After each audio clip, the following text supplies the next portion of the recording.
William, un homme de routine, avait toujours cherché refuge dans les heures paisibles où le monde semblait ralentir. Il n'était pas sûr de pourquoi il s'était éloigné si loin de ses lieux habituels ce soir, mais quelque chose l'avait attiré ici, au-delà des limites de la ville, où le ciel s'étendait sans interruption, rempli d'étoiles qui semblaient exceptionnellement brillantes. Il expira lentement, sentant son souffle se courber dans l'air frais. Dans le calme de la nuit, une agitation l'envahit comme si une force invisible l'appelait. Peut-être était-ce le whisky qu'il continuait de consommer ou la solitude qu'il préférait nier, mais qu'importe, il se retrouva debout, dans un champ ouvert, regardant vers le noir infini au-dessus. Soudain le ciel se fendit une chaleur scintillante, s'élevant du pavé, laissant place à l'air lui-même se déformer, se tordre et se plier jusqu'à ce que la réalité semble se plier et une pulsation de lumière éclata enveloppant le champ. Dans une William aurait dû fuir la distorsion parce qu'elle est apparue de nulle part, mais au lieu de cela, il est resté là debout, devant une figure éthérée. Sa silhouette entourée d'une douce luminosité dorée, sa peau scintillant d'une teinte irisée, qui oscillait entre des nuances de violet et de saphir profond, et ses yeux, mon Dieu William, n'avaient jamais rien vu de tel. Des galaxies jumelles tourbillonnaient avec une profondeur qui semblait pouvoir voir jusqu'à son âme. Il semblait étrange que quelqu'un puisse apparaître de nulle part, mais il resta immobile et fixé sur elle. Alors qu'elle avançait, la terre tremblait légèrement, comme si la réalité elle-même lui faisait une révérence. Sa voix, bien que douce et puissante, résonnait dans sa poitrine. « C'est toi qui m'as appelé, » dit-elle, et William cligna des yeux, alors qu'il peinait à formuler des mots, son cerveau luttant pour traiter tout ce qui se passait. La façon dont elle le regardait lui donnait l'impression d'être l'intrus dans tout ce désordre. Alors qu'elle contemplait le ciel nocturne, il sentit un frisson lui parcourir l'échine. Il n'avait pas prononcé un mot, mais il pensait à quel point sa vie lui semblait vide et à quel point il souhaitait que quelque chose puisse changer. Cependant, ses pensées avaient été fugaces comme un vœu murmuré dans le vide, jamais destiné à être exaucé. Enfin, il trouva le courage de demander « Qui êtes-vous » Elle s'approcha et il remarqua qu'elle l'avait remarqué pour la première fois. « J'ai été connue sous de nombreux noms, mais vous pouvez m'appeler Élisabeth. » Il y avait du pouvoir dans ce nom, comme s'il était à la fois un cadeau et un avertissement. William avala difficilement, essayant de se ressaisir. « Élisabeth, qu'est-ce que tu es exactement ?» Un sourire se dessina au coin de ses lèvres, à la fois complice et amusé. Pas grand-chose n'était évident chez elle. Les motifs complexes de marques dorées qui brillaient faiblement le long de ses bras tourbillonnaient en des dessins élégants qui semblaient presque vivants. Williams sentit une boule dans la gorge en demandant « Que veux-tu » Son expression s'adoucit et l'air autour d'eux scintilla comme une délicate sphère de lumière flottante. Elle pulsait doucement, changeant de couleur comme une étoile vivante, et sa chaleur remplissait l'espace entre eux d'une présence à la fois surnaturelle et étrangement familière. Presque humaine, elle dit. « Tu vois l'univers pas seulement avec tes yeux. Avec ton essence, j'ai cherché un compagnon comme toi. » Son cœur s'emballa, et il se demanda pourquoi elle ne réagissait pas, alors qu'elle réduisait fluidement la distance entre eux. Il recula instinctivement, mais elle ne fit que le toucher légèrement, et une chaleur l'envahit pas seulement physiquement, mais spirituellement aussi. Pendant un instant, sa vision se troubla, et il aperçut soudain des paysages cosmiques et des lieux au-delà de sa compréhension. La vision s'estompa, et il recula en titubant haletant. Élisabeth le regardait sans cligner des yeux, attendant qu'il traite ce qu'il venait de vivre. « Tu pourrais avoir n'importe qui !» murmura-t-il, essayant encore de reprendre son souffle. Des cités célestes baignées de lumière dorée des mondes entiers, ployant sous le poids de force au-delà de la compréhension mortelle, et au centre de tout cela, elle était plus qu'un simple être. Elle était une force de la nature, quelque chose d'ancien et d'incommensurable une déesse au sens propre du terme. Et pourtant, elle était avec lui. William, il y avait une subtile lueur de malice dans son expression alors que son sourire s'élargissait. L'espace autour d'eux se déformait, comme si les étoiles réagissaient à sa présence. Elle lui déposa un baiser, et c'était unlike tout baiser qu'il avait jamais connu.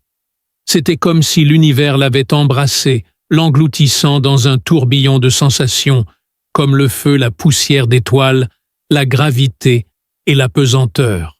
William était assis au bord de son lit, fixant ses mains, remettant tout en question. Cela s'était-il vraiment passé?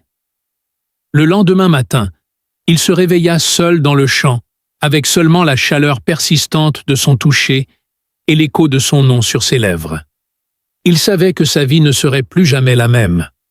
La nuit précédente, il avait vécu quelque chose de bien plus grand que lui-même.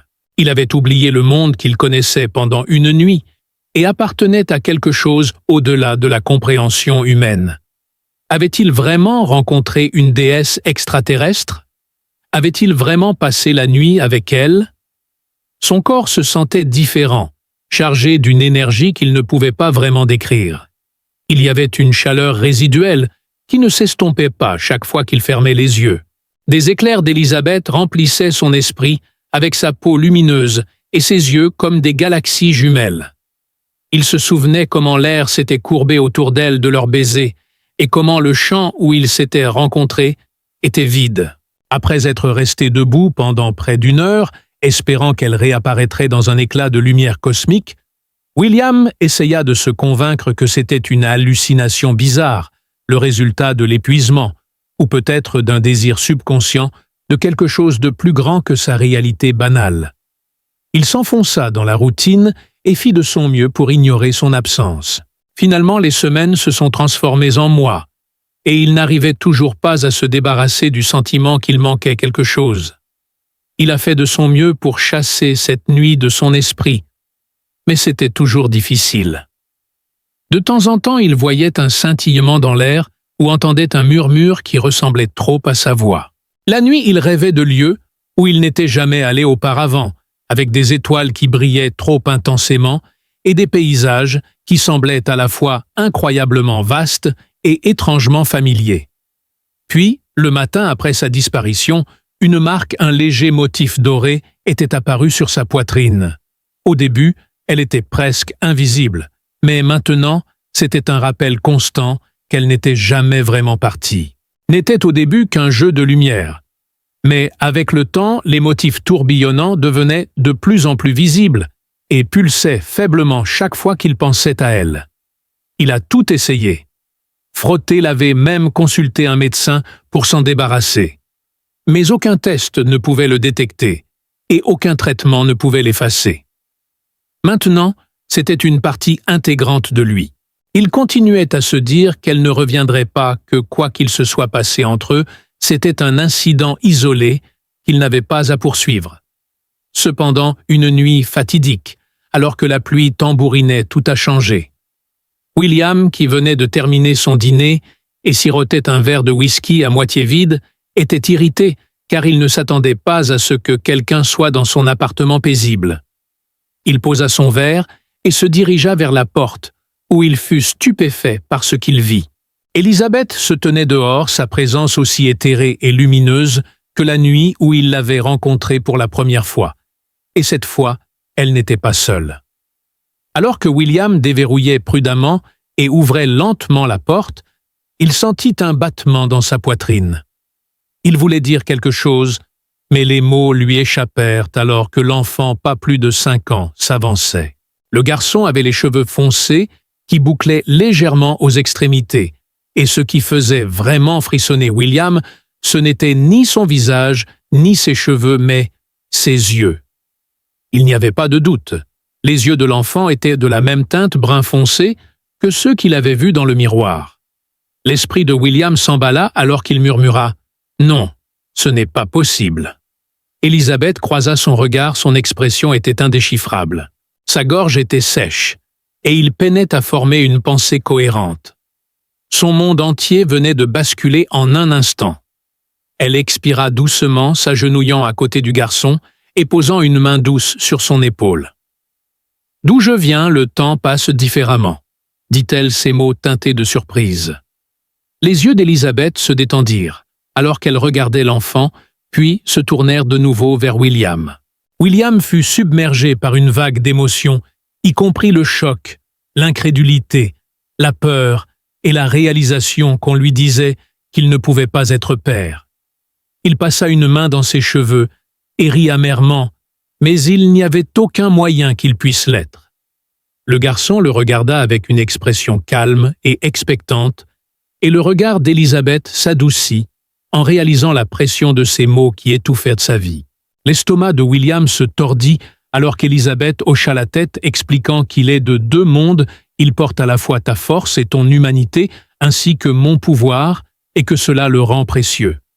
Une sensation glaciale de terreur s'empara de lui. Ce qui avait été normal et simple s'était transformé en quelque chose qu'il ne pouvait même pas commencer à comprendre en l'espace de quelques minutes. Il cherchait désespérément une explication auprès d'Élisabeth, mais elle hésitait. William serra les poings, fixant l'enfant comme s'il devinait ses pensées. Le garçon avança, tendant la main avec hésitation, avant de poser une petite main chaude contre lui. Élisabeth, la posture rigide, comme si elle attendait quelque chose ou quelqu'un, fixa la rue assombrie. Williams n'avait jamais demandé cela, mais l'idée que quelqu'un vienne le prendre et l'utiliser comme une arme était terrifiante. William ressentit un profond sentiment de connexion, comme si une partie de lui longtemps perdue venait soudainement de se remettre en place. Il prit une profonde inspiration, réalisant que c'était son enfant. Si les paroles d'Élisabeth étaient vraies, alors le danger était à l'horizon et il était déterminé à ne laisser personne prendre ce qui lui appartenait de droit. Le temps semblait s'être arrêté alors qu'il se tenait dans son seuil fasciné par la vue impossible qui s'offrait à lui. Élisabeth, la déesse étrangère, qui avait mystérieusement disparu de sa vie, laissant derrière elle une traînée d'indices, se tenait maintenant devant lui à nouveau, mais cette fois un jeune garçon se tenait à ses côtés.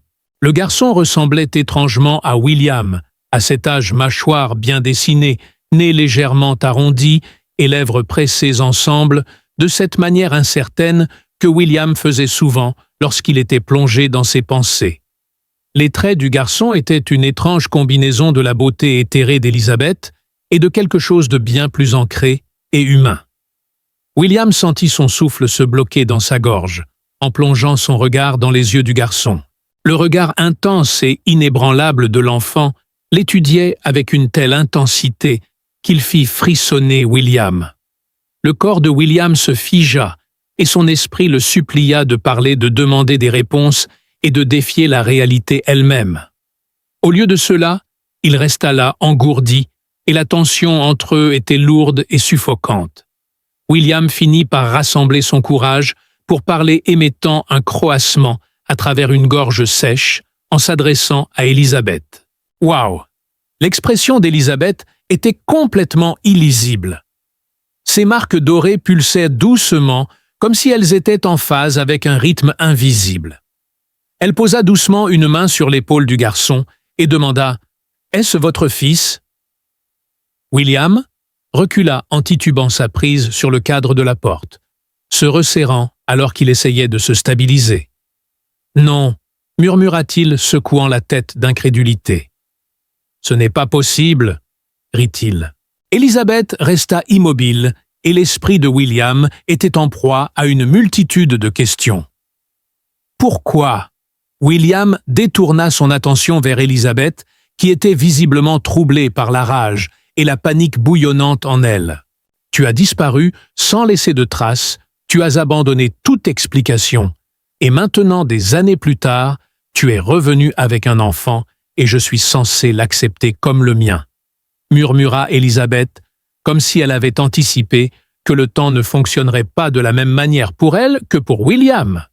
William, dont les poings se serraient autour de son union, laissa échapper un rire amer et aigu en disant « Tu fais comme si nous avions eu une grande histoire d'amour. » Une nuit, l'expression d'Élisabeth s'adoucit. Elle avait l'air presque blessée, et elle murmura « Cette nuit-là signifiait plus que tu ne le comprends. William essaya de se ressaisir en passant une main sur son visage, mais il n'arrivait pas à croire ce qu'il voyait. William déglutit difficilement en regardant à nouveau le garçon qui n'avait toujours pas parlé. Élisabeth hésita un instant avant de répondre à Elias. L'idée de devenir père ne lui avait jamais traversé l'esprit, et l'entendre prononcer dans la voix d'Élisabeth lui fit un nœud dans la poitrine. Sa vie avait été centrée sur ses propres décisions et son indépendance, mais maintenant il se retrouvait soudainement propulsé dans ce rôle. William prit une profonde inspiration et passa ses doigts dans ses cheveux en demandant à voix basse pourquoi il l'avait amené à lui. Élisabeth le regarda au-delà de lui vers la rue calme et sombre, sa posture se raidissant légèrement. Il remarqua enfin une pointe de malaise dans son attitude habituellement posée, une conséquence du danger dans lequel il se trouvait. Il ne pouvait ignorer le lien qu'il n'avait pas encore demandé. William laissa échapper un ricanement en secouant la tête et demanda « Qui es-tu pour décider que je devrais avoir mon mot à dire maintenant que quelqu'un d'autre veut s'en mêler ?» Élisabeth cependant garda son calme et sa voix stable disant « Je te l'ai amené parce que tu es son père, parce qu'il a besoin de toi. » Le cœur de William battait la chamade sous le poids de ces mots qui menacèrent de l'écraser, puisqu'il connaissait à peine cet enfant. Il n'avait pas été présent à sa naissance, ne l'avait pas élevé et n'avait rien fait pour mériter le titre de père. Elias, en revanche, semblait le connaître comme sa poche. William, redoutant la confrontation, se força à croiser le regard d'Élisabeth. « Et si je dis non ?» demanda-t-il d'une voix vide. L'expression d'Élisabeth resta inchangée, mais il y eut un subtil changement dans ses yeux. « Je pars », dit-elle simplement, « et vous pouvez prétendre que cela ne s'est jamais produit. » William retint son souffle en s'attendant à ce qu'elle le contredise sur ce point. La respiration de William se bloqua dans sa gorge alors qu'il laissait échapper un souffle tremblant. Il n'était préparé à rien, mais quelque chose lui disait qu'il ne pouvait pas détourner le regard du garçon qui se tenait devant lui. Bien qu'il ne sache pas comment être un père et ne soit pas sûr de vouloir l'être une chose, était certaine si Elias était en danger, il ne laisserait personne l'emporter. Elle se déplaça délicatement ses petites mains, agrippant le tissu de sa tunique, tandis que William se serrait la poitrine. Les émotions de William étaient en désordre. Il avait vécu sa vie seul sans attache ni responsabilité, au-delà de ses propres décisions. Maintenant, en un clin d'œil, il était censé accepter l'idée qu'il avait un fils, dont la vie était en danger. William fixa Elias, son fils, avec ses petites mains repliées dans sa tunique et ses yeux familiers, mais d'un autre monde, qui le regardait avec une compréhension silencieuse. L'enfant ne dit pas un mot, ne cria pas, ne supplia pas. Il regardait simplement, attendant qu'Élisabeth intervienne. Elle lui avait donné le choix de soit s'en aller, soit avancer et revendiquer ce qui lui appartenait de droit. Merde! Il n'avait aucune idée de ce qu'il devait faire, mais il ne pouvait pas les laisser dehors dans le froid plus longtemps. Avec un souffle brusque, William recula et tira la porte pour l'ouvrir davantage en disant « Entrez ». Sa voix était rauque et incertaine, mais Élisabeth fit un petit nœud de gratitude et guida doucement Elias à l'intérieur. William ferma alors la porte derrière eux, soudain hyperactif. William se sentait mal à l'aise face à l'apparente désinvolture d'Elias envers ses quartiers, alors qu'il faisait les 100 pas, ses yeux scrutant la pièce avec une curiosité silencieuse. Ses petits doigts caressaient l'accoudoir du canapé et traçaient le bord de la table basse, mais il ne se déplaçait pas sans but. Au contraire, il étudiait et absorbait son environnement avec une conscience qui le perturbait. William se racla la gorge et demanda « Veux-tu quelque chose à boire ?» Il se frotta l'arrière du cou et regarda Elias, qui s'était assis près de la bibliothèque, ses doigts parcourant les dos de vieux romans dont certains étaient à peine maintenus ensemble par leurs reliures usées.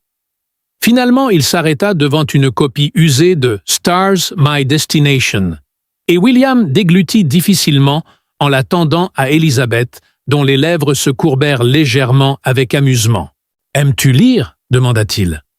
Hélas leva les yeux et hocha la tête, et la réalisation le frappa comme une tonne de briques. Le voilà un enfant avec des idées, des opinions et une vie, et il avait tout raté. William redirigea son souffle nerveux et regarda à nouveau Élisabeth, qui devint instantanément grave. William croisa les bras et murmura quelque chose sur les gens qui convoitent le pouvoir. Elle a cependant est spécial. Il tire sa force de deux familles, dont l'une est la Terre. Un être céleste est une anomalie, un être qui ne devrait pas exister, pourtant il existe. Les marques dorées d'Élisabeth pulsaient faiblement alors qu'elle parlait, et William sentit le poids de ses mots s'enfoncer dans sa poitrine. William demanda « Qu'est-ce que cela signifie pour moi ?» Les yeux d'Élisabeth s'assombrirent. Cela signifie qu'il y a des forces qui le voient comme une arme, un outil à manier, un prix à conquérir. La mâchoire de William se contracta et il se demanda s'il viendrait ici. Élisabeth hocha la tête et William sentit un frisson lui parcourir l'échine. Elias, un enfant, était traqué. Il se demandait s'il le trouverait ici. Ses mains étaient serrées en poing, comme s'il pesait les conséquences de laisser quiconque prendre son fils. Élisabeth l'observa pendant ce qui sembla une éternité, comme si elle voulait évaluer sa détermination, puis elle dit « Nous devons nous préparer ». Le cœur de William battait la chamade, alors qu'il jetait un coup d'œil à Elias, le garçon qui avait vécu seul toute sa vie inconscient ou peut-être trop conscient de la gravité de la situation. William faisait les 100 pas dans la pièce, passant ses doigts dans ses cheveux, tout en marmonnant quelque chose comme « Si ces gens, qui qu'ils soient, cherchent Elias, nous devons comprendre à quoi nous avons affaire. » Il n'avait pas de famille et pas de véritables attaches, mais maintenant il était père et il ne laisserait pas tomber son fils. L'appartement semblait plus lourd qu'auparavant, chargé du poids des mots non prononcés et de la réalité impossible qui s'installait dans l'esprit de William. Les yeux d'Élisabeth se tournèrent vers leur fils Elias, qui était assis sur le canapé, ses petites jambes se balançant légèrement, mais son attention fixée sur la conversation à laquelle il écoutait.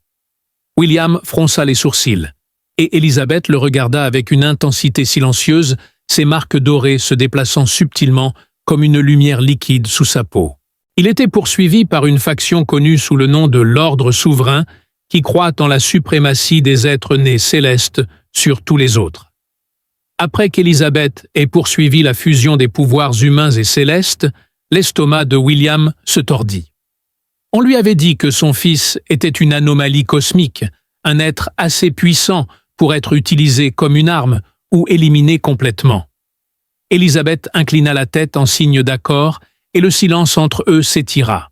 William avait passé toute sa vie en tant qu'homme ordinaire travaillant pour survivre, mais maintenant, on lui disait qu'il était quelque chose de plus.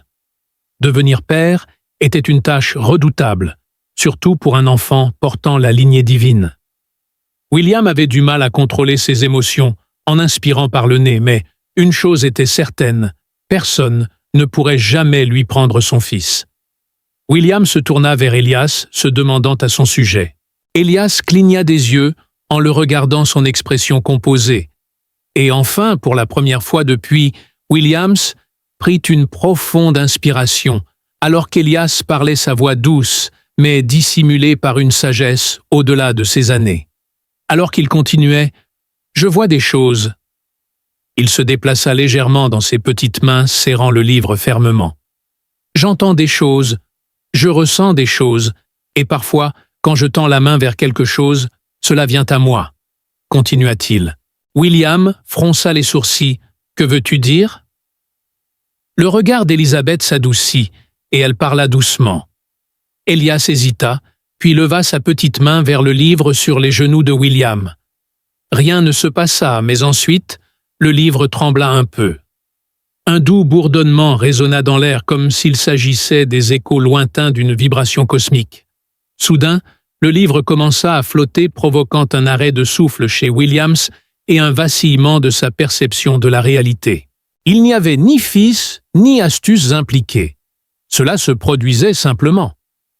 Hélas baissa la main, son expression indéchiffrable, et William resta là, stupéfait, alors que son fils de 6 ans venait d'utiliser son esprit pour manipuler un objet.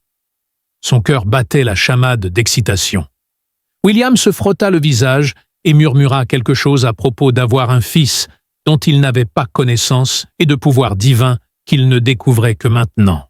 Élisabeth hocha la tête, et William laissa échapper un rire sans humour. C'était une journée ordinaire, rien de spécial. Puis Elias inclina la tête et demanda « As-tu peur de moi ?» William baissa les yeux vers son fils et ne vit aucune peur. William déclara fermement « Je n'ai pas peur de toi. » Elias l'observa un moment de plus, avant de hocher la tête, comme s'il acceptait la réponse. Au fond de lui, William ressentit un changement. Cet enfant n'était pas une menace cosmique, une arme, une prophétie ou un grand être destiné à la guerre. C'était juste un enfant. Indépendamment de la préparation ou du manque de connaissances de William Elias, était son enfant, et cela signifiait qu'il avait une responsabilité. William se retourna vers William, hocha lentement la tête, son esprit étant déjà en train de concocter un plan. Elias s'assit là, attendant en silence, et William sentit que sa vie était sur le point de changer pour toujours. « S'ils viennent pour lui, nous devons être prêts. Tu as dit qu'ils cherchaient déjà. Combien de temps avons-nous » L'expression d'Élisabeth s'assombrit peu après. William n'était ni un combattant, ni un héros, mais il ne laisserait personne prendre son fils sans se battre. Le souffle de William sortit en un souffle brusque, alors qu'il détournait son regard vers Élisabeth. Si ces gens de l'ordre souverain le cherchent, qu'est-ce qui les empêche de frapper à ma porte ? Demanda-t-il, des questions se bousculant dans son esprit. Il avait passé toute sa vie à gérer des problèmes, ceux qu'il pouvait contrôler comme les problèmes de travail, les difficultés financières et les mauvaises décisions. Maintenant, cependant, il était confronté à quelque chose qui le dépassait, son fils Elias, qui était plus que son fils, un enfant de 2 mondes. Et en conséquence, il était poursuivi par des forces puissantes. Actuellement, les yeux dorés d'Élisabeth brillaient d'une expression incompréhensible. « Je nous ai cachés de leur vue immédiate, dit-elle. Mais cette protection est temporaire. Ils trouveront leur chemin ici en temps voulu. » L'estomac de William se serra. Il avait déjà accepté qu'il ne pouvait pas se détourner de cela, ni maintenant, ni jamais. Cependant, la réalisation qu'il manquait déjà de temps lui fit dresser la peau d'un frisson d'inquiétude. Alors que devrions-nous faire ? William demanda à Élisabeth, qui sembla hésiter un instant avant de parler. « Tu dois partir. » William hésita, avant de refuser catégoriquement. C'était chez lui. Il ne partirait pas simplement parce qu'un culte céleste n'approuvait pas l'existence de son fils. Cependant, en jetant un coup d'œil à Elias, le garçon était assis tranquillement, ses doigts toujours enroulés autour des bords du livre qu'il avait pris plus tôt. Bien qu'il ne semblait ni paniqué ni effrayé, il y avait une lueur de peur dans ses yeux.